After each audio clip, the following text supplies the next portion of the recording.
मोरे पिछुआरा लवंगिया के पेड़वा लवंगिया के पेड़वा अरे कागा बोले जारिया ओ नाई रे लालना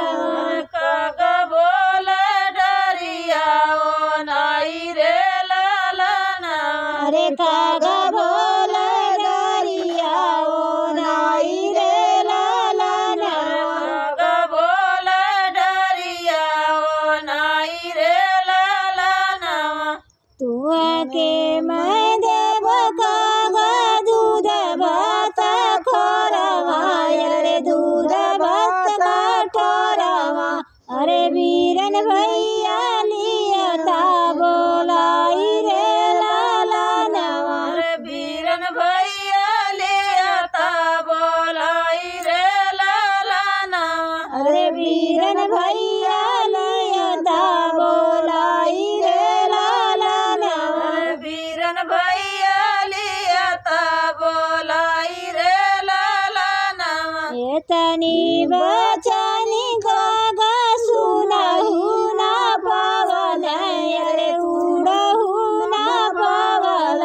अरे वीरना दुआरिया पे ठाड़ रे लालनवा अरे बीरना दुआरिया पे ठाड़ रे लालना अरे वीरना दुआरिया पे ठाड़ रे लालनवा अरे बीरना दुआरवा पे ठाड़ रे लालना घर में से निकराइनी दुलारी बहिनिया अरे दुलारी बहिनिया अरे वीरना भेटैनी जीता लाई रे लालनवा अरे बीरना एटैनी चलाई रे लालना अरे वीरना भेटैनी जीता लाई रे लालनवा बीरना भेटैनी चलाई रे लालना चुप रह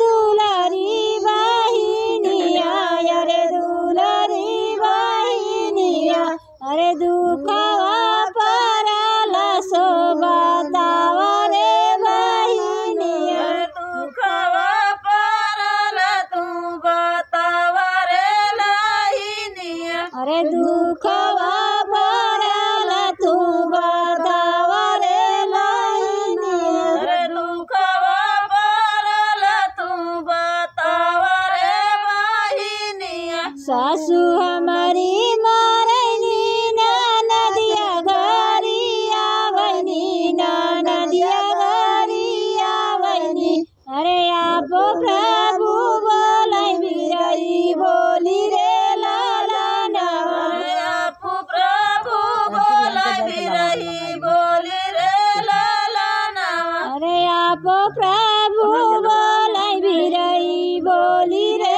लालनवा अरे आपू प्रभु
फिरू रे